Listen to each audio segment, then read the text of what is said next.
नमस्कार दोस्तों, कैसे हो आप लोग। आज हम इस वीडियो में constitution of India part 3 fundamental right का एक रिवीजन करेंगे भाई। और फंडामेंटल राइट में हमने 6 राइट, वैसे 7 राइट थे लेकिन एक हट गया था, राइट ऑफ प्रॉपर्टी, ठीक है। और राइट ऑफ प्रॉपर्टी में 19F और 31 ये हट गया था आर्टिकल, और ये चले गए थे हमारे लीगल राइट में 300A पार्ट 12 में, ठीक है। ये यहाँ तक हमने 6 वैसे कर लिए थे, जिसमें से एक जो हमारा फंडामेंटल राइट नहीं था 6th का। अब 7th फंडामेंटल राइट देखो भाई, 7 फंडामेंटल राइट में हमने एक तो है नहीं, 6 थे तो अभी लास्ट वाला ही है, ठीक है। बाकी हमने कर लिए हैं रिवीजन। तो उसके बाद है भाई आर्टिकल 32, ये 7th फंडामेंटल राइट में आएगा हमारा।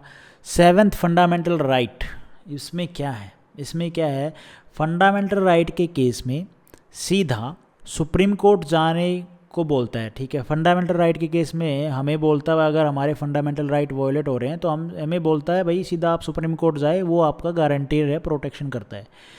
अगर कोई फंडामेंटल राइट छीनना चाहता है तो ठीक है जी, ओके, सुप्रीम कोर्ट जा सकते हैं। 32 में फंडामेंटल राइट को मूल बनाने वाला आर्टिकल 32 है। अब आर्टिकल 31 हो गया था हमारा, 32 क्या है, 32 बहुत इंपॉर्टेंट है।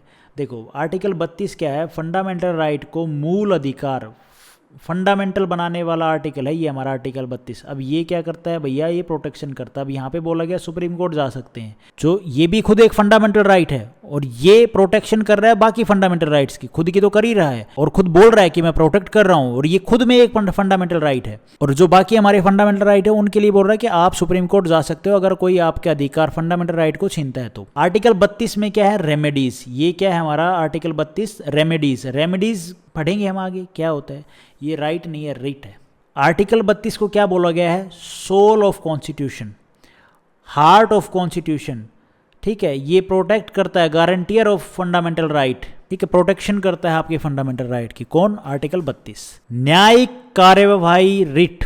अब इसमें हम पढ़ेंगे आर्टिकल 32 में रिट बोले तो आपने सुना होगा, रिट पिटीशन डाल दी मैंने हाई कोर्ट में, तो वो क्या होता है, हम सोचते हैं पिटीशन मतलब जल्दी काम हो जाए, ठीक है, और रिट पिटीशन डालते हैं। अब रिट क्या होता है कि पहले तो हम केस डालते हैं, फिर कोर्ट क्या करता है, उस रिट का जवाब देता है, रिट देता है कि भैया इस डिपार्टमेंट को मैंने रिट दिया है, अब ये काम फटाफट होना चाहिए, जल्दी से जो काम हो जाए। और देसी लैंग्वेज में आप बेसिक भाषा में कह सकते हो, रिट मतलब कोर्ट का ऑर्डर। ये राइट नहीं है, रिट, ठीक है।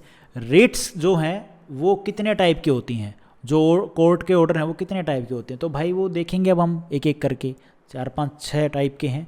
पहला है भाई हेबियस कॉर्पस। हेबियस कॉर्पस होता है भाई, ये हमारा फ्रेंच वर्ड है, मीन्स टू हैव बॉडी। अब ये टू हैव बॉडी मतलब बॉडी होनी चाहिए भाई बॉडी किसकी होनी चाहिए, उस व्यक्ति को शरीर के साथ लाइए। इसका मतलब means to have a body का मतलब क्या, उस व्यक्ति को शरीर के साथ लाइए जिसके बारे में आप क्राइम की बात कर रहे हो, उसको प्रेजेंट कीजिए मेरे सामने। देखो पुलिस ने किसी पर्सन को उठा के जेल में डाल दिया, 24 घंटे हो गए, पुलिस ने छोड़ा नहीं उसको, और कोर्ट के पास भी नहीं लेके गए, तो भैया पुलिस ने छोड़ा नहीं, कोर्ट के पास 24 घंटे में प्रेजेंट करना होता है, वो लेके भी नहीं गए। तब उस व्यक्ति के जो रिलेटिव हैं या उसने वो कोई वकील करेगा, उसको वकील को अरेस्ट होने से पहले बताएगा कि मेरे को ऐसे उठा के लेके गई पुलिस, तो जो वकील है वो जाएगा हाई कोर्ट या सुप्रीम कोर्ट, वो वहाँ पे क्या करेगा, रिट पिटीशन लगाएगा। रिट पिटीशन लगा के क्या है, जज बोलेगा अच्छा ऐसे ऐसे मैटर है, छोड़ा भी नहीं गया, मेरे सामने भी प्रस्तुत नहीं कर रही पुलिस, ऐसी बात है, तो जज बोलेगा लो भी। तो उस टाइम पे जज क्या करेगा, हेबियस कॉर्पस जो ऑर्डर है ना वो भैया फैक्स कर देगा थाने में। तो भाई ये होगी हमारी व्यक्तिगत फ्रीडम। तो हेबियस कॉर्पस के बारे में आपको एक सीधी सी डेफिनेशन ये मिल गई है कि भाई रिट ऑर्डर ऑफ कोर्ट होता है जो जारी करता है हमारा सुप्रीम कोर्ट, और ये हेबियस कॉर्पस का मतलब है कि आपको उठा लिया गया पुलिस के द्वारा, ना 24 घंटे में जज के सामने पेश किया गया और ना 24 घंटे बाद छोड़ा गया। तो भाई आपका कोर्ट, आपके रिलेटिव सुप्रीम कोर्ट में जाएंगे, सीधा बोलेंगे साहब ये बात है, तो सुप्रीम कोर्ट के जो जज हैं वो क्या करेंगे, हेबियस कॉर्पस के थ्रू रिट ऑर्डर जारी कर देंगे कि भैया इसको तुरंत छोड़ो, वरना तुम लोगों को, थाने वालों को एक एक को छोड़ा नहीं जाएगा, सबको सस्पेंड किया जाएगा या टर्मिनेट किया जाएगा। तो आपने याद रखना है हेबियस कॉर्पस में क्या होता है, आर्टिकल 32 के अंडर में व्यक्तिगत फ्रीडम होती है, व्यक्ति की जो स्वतंत्रता होती है तो भाई आर्टिकल 32 में सीधी सी बात है, जो हेबियस कॉर्पस है हमारा, जो ये रिट है ऑर्डर ऑफ कोर्ट, ये इसका काम क्या है, ये क्या प्रोवाइड करती है, व्यक्ति को, व्यक्तिगत को क्या, फ्रीडम, उसकी आज़ादी। उसके बाद सेकंड रीट क्या है, मंडामास, ये भी फ्रेंच वर्ड है। इसका मतलब होता है परमा आदेश।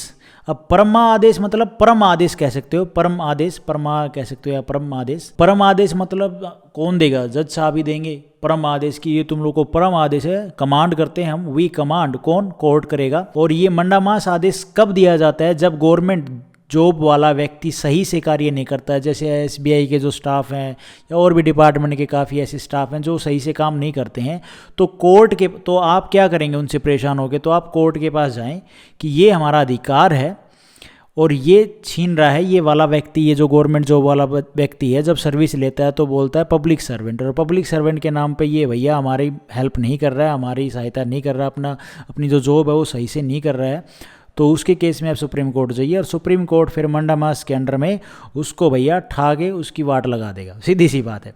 ठीक है, तो ये हो गया हमारा एक फंडामेंटल राइट है, ये सीधी सी बात है मंडामास की, भैया ये आपका अधिकार है, अगर कोई गवर्नमेंट जॉब वाला बंदा सही से काम ना करे तो आप सुप्रीम कोर्ट जाके उसकी वाट लगा सकते हो। जैसे एजुकेशन, कोई टीचर सही से नहीं पढ़ा रहा है, या जैसे एसबीआई के स्टाफ हो गया, तो टीचर कोई भी डिपार्टमेंट लगा लो, सही से नहीं पढ़ा रहा तो आप सुप्रीम कोर्ट में जाएं और तब सुप्रीम कोर्ट क्या करेगा, मंडामास मतलब परम आदेश जारी कर देगा उस स्कूल के हेडमास्टर को कि ये टीचर सही से नहीं पढ़ा रहा है, इसको डांटो, आप सही करो वरना हम एक्शन लेंगे। मंडामास 2% पे नहीं ला सकते एक प्रेसिडेंट और गवर्नर, ये बात आपने ध्यान रखनी है।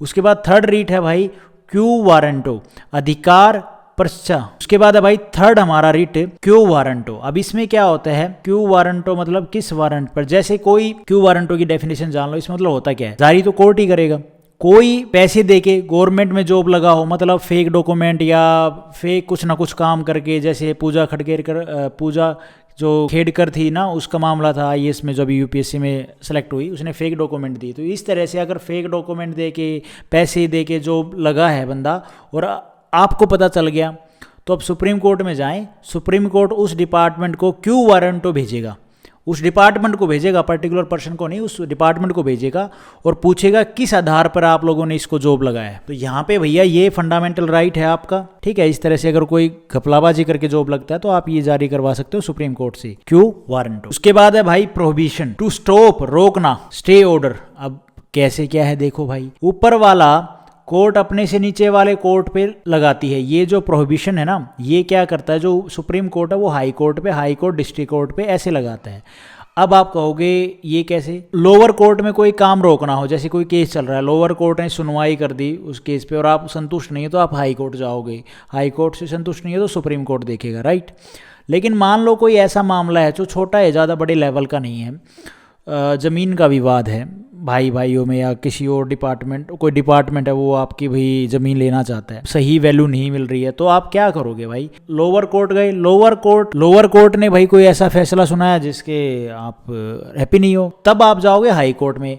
हाई कोर्ट क्या करेगा, उस काम के, वो पहले जाके बोलोगे साहब ये है, वो काम स्टार्ट करने वाले हैं, तो हाई कोर्ट सबसे पहले आपको स्टे देगा। स्टे क्या मतलब, भैया पहले तो ये काम रुकवाओ, उसके बाद डिपार्टमेंट को भेज देगा स्टे, और फिर बोलेगा पहले हम ये मैटर सुनेंगे, उसके बाद ही जो फैसला होगा वो सुनाया जाएगा।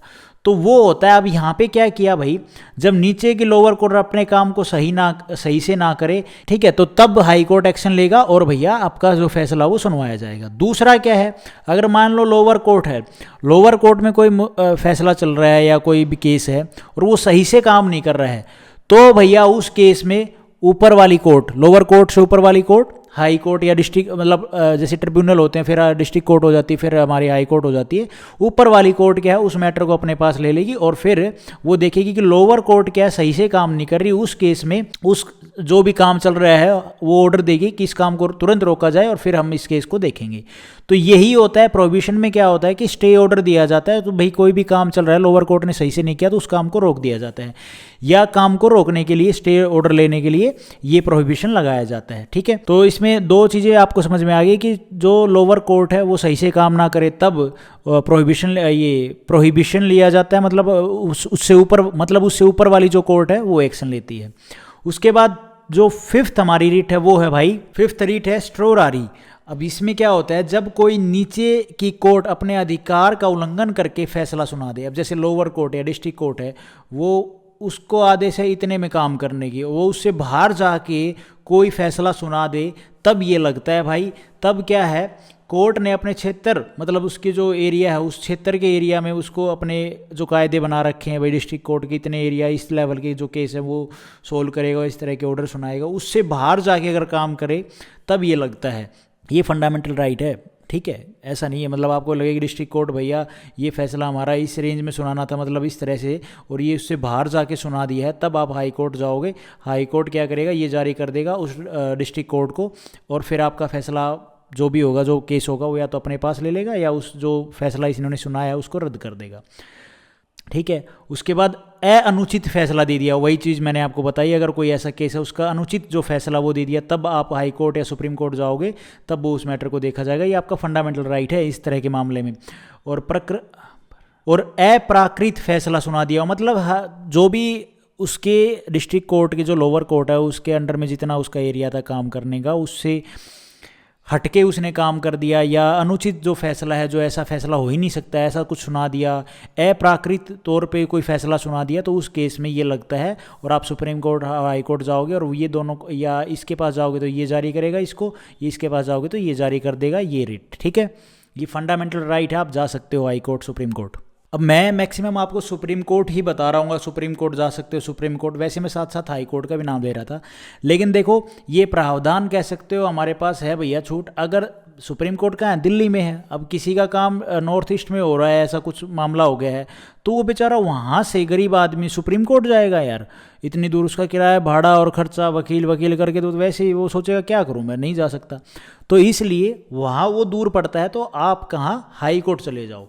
ठीक है, आर्टिकल हाई कोर्ट 226, तो वहां पे भी आपका वो मैटर सुना जाएगा। मूल अधिकार, फंडामेंटल राइट का एक रक्षक कौन है भैया, मूल अधिकार फंडामेंटल राइट का जो रक्षक है, मैंने आपको बताया आर्टिकल के अंडर में, कौन सा आर्टिकल था मुझे भी याद नहीं, आप बताओ। तो भाई वो है, कौन रक्षक है, हाई कोर्ट और सुप्रीम कोर्ट।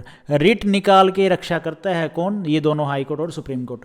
हाई कोर्ट को रिट निकालने की पावर सुप्रीम कोर्ट से ज्यादा है, वैसे सुप्रीम कोर्ट बड़ा है हाई कोर्ट से, लेकिन हाई कोर्ट को रिट निकालने की पावर ज्यादा है। कैसे, देखो, किसी की प्रॉपर्टी है और गवर्नमेंट लेना चाहती है, आप देना नहीं चाहते, वो जो बंदा है वो देना नहीं चाहता, बिकॉज उचित रेट नहीं दे रहा, तो आप कहाँ जाएंगे, सुप्रीम कोर्ट जाओगे, तो सुप्रीम कोर्ट बोलेगा ये राइट टू प्रॉपर्टी तो अब फंडामेंटल राइट रहा नहीं, आप डिस्ट्रिक्ट कोर्ट जाएं।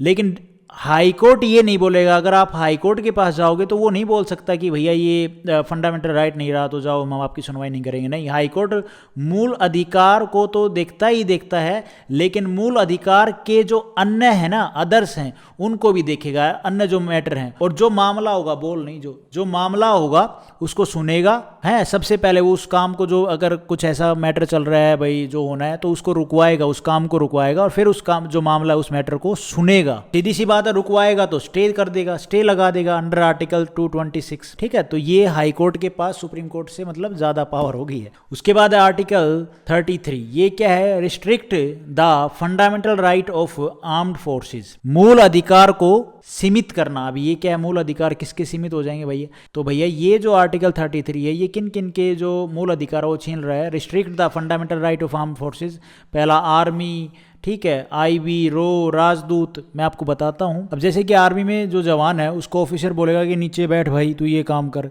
तो वहाँ पे फंडामेंटल राइट ले जाके नहीं रख देगा, वो जवान बोलेगा भैया मेरा मौलिक अधिकार है, मैं आपके दाम में काम नहीं कर सकता। तो फंडामेंटल राइट की आड़ में है ना भैया, वो ऑफिसर को मना नहीं कर सकता। अब क्यों कहोगे भाई, उसका फंडामेंटल राइट है, वो तो उसको दबा रहा है। तो भाई यहाँ पे आर्मी के केस में जो फंडामेंटल राइट है ना, वो हो जाते हैं खत्म।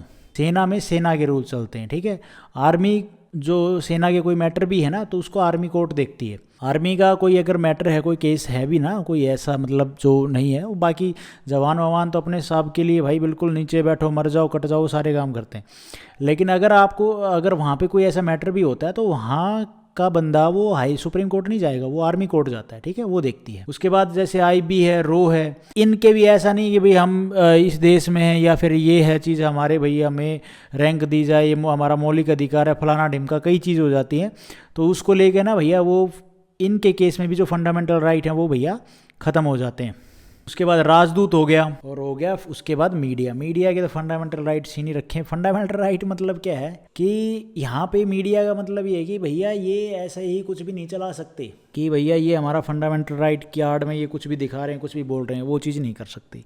तो काफ़ी सारी चीज़ें हो जाती हैं चीज़ को, भाई इन मैटर पे ये काम करना, यहाँ पे हमारे फंडामेंटल राइट है। फंडामेंटल राइट की आड़ में काफ़ी लोग गलत काम भी करते हैं, ठीक है। तो वो चीज़ है। अब ये इन लोगों के ऊपर मीडिया, आर्मी और जो मैंने आपको बताया राजदूत, आईबी हो गए, रो हो गया, यहाँ पे इनके जो फंडामेंटल राइट है ना भैया, वो छीन रखे हैं कह सकते हो आप। और मैंने इनके बारे में थोड़ा थोड़ा तो आपको टच दिया था पहले वाले आर्टिकल में। उसके बाद आर्टिकल 34 है law, martial law. Martial law सैन्य कानून मतलब, और एंड फंडामेंटल। मार्शल लॉ में क्या होता है कि जहाँ मार्शल लॉ लग गया वहाँ पे जो फंडामेंटल राइट है वो हो जाते हैं ख़त्म, सीधी सी बात है, ठीक है। अब जैसे कैंट का एरिया हो गया, या किसी एरिया में भाई ज़्यादा आतंक मचा हुआ है तो उस एरिया में मार्शल लॉ लगा दिया, या किसी स्टेट में मार्शल लॉ लग गया, ठीक है। तो वहाँ पे जो फंडामेंटल राइट हैं वो ख़त्म हो जाते हैं 20 और 21 को छोड़ के। और बाकी जो ये मार्शल लॉ है ये कहीं पे भी लग सकता है जहाँ नीड पड़े। आर्टिकल 20 और 21 के हैं वो इफेक्ट में रहेंगे, बाकी ख़त्म हो जाते हैं। आर्टिकल 35 क्या बोलता है भाई, संसद फंडामेंटल राइट को अधिक प्रभावी शक्तिशाली बनाने के लिए कानून बना सकती है, लेकिन उनको कमज़ोर करने के लिए कोई कानून नहीं बना सकती। Legislation to give effect the provisions of the part, मतलब सीधी सी बात है, पार्लियामेंट क्या है, फंडामेंटल राइट को अच्छा बनाने के लिए, पॉजिटिव स्टेप लेने के लिए चेंज कर सकती है फंडामेंटल राइट में, बट ऐसा नहीं कर सकती कि फंडामेंटल राइट कमज़ोर हो जाए, ठीक है। एक्सप्लेनेशन क्या है, in this article the expression law in force has the same meaning as the article 372। उसके बाद देखो दो और फंडामेंटल राइट हैं, कैटेगरी नहीं है, ठीक है। इन 6 फंडामेंटल राइट में घुसा दिया गया है, सीधी सी बात है। अब कहाँ से घुसाया देखो, आर्टिकल 19 में सूचना का अधिकार, ठीक है, हाइड है, लेकिन इसको 2005 में क्या किया गया, इसमें ऐड कर दिया गया। भाई सूचना का अधिकार, आप किसी को बता सकते हो, बात सुन सकते हो, और आप बताओगे तो सीधी सी बात है वो रिस्पॉन्स भी करेगा। फंडामेंटल राइट में ही शिक्षा का जो अधिकार है ना, वो हमने पढ़ा था, अगर आपने पीछे वाली वीडियो देखी हो या फिर अभी तक आप पढ़ते आ रहे हो तो आपने कहीं ना कहीं ये देखा होगा। फंडामेंटल राइट में शिक्षा का अधिकार तो है ही है, तो वही है 9th फंडामेंटल राइट जो ऐड किया गया था। मतलब क्या है, उन्हीं 6 फंडामेंटल राइट में ही इनको सब जो थे ना, इनको ऐड कर दिया गया, लेकिन इनका कह सकते हो आप जो ये कैटेगरी है ये नहीं बनाया गया। उसके बाद फंडामेंटल राइट नहीं है, क्या नहीं है फंडामेंटल राइट, कौन से, स्ट्राइक करना फंडामेंटल राइट नहीं है। कभी आप स्ट्राइक करने बैठ जाओ, रोड जाम कर दो, ब्लॉकिंग कर दो, प्रोटेस्ट करने लग जाओ, चक्का जाम करो, ये आपकी फंडामेंटल राइट नहीं है भाई। बेवजह बेतुकी बात का मैटर लेके आप रोड स्ट्राइक कर दो, ठीक है, रोड पे बैठ जाओ, जाम नुकसान करवा दो, पब्लिक को दिक्कत हो, तो ये आपका फंडामेंटल राइट नहीं है। स्ट्राइक करना ये भी आपका फंडामेंटल राइट नहीं है। परमिशन लेनी होती है इसके लिए। अनिवार्य रोजगार, सबको नौकरी मिले, ये कोई फंडामेंटल राइट नहीं है। वोटर्स कार्ड चाहिए, मतलब मताधिकार, ये आपका फंडामेंटल राइट नहीं है, लेकिन आप वोट डाल सकते हो, राइट है आपका, लेकिन कब, जब आप 18 साल के हो जाओगे, वोटर कार्ड होगा, तब आपका राइट है।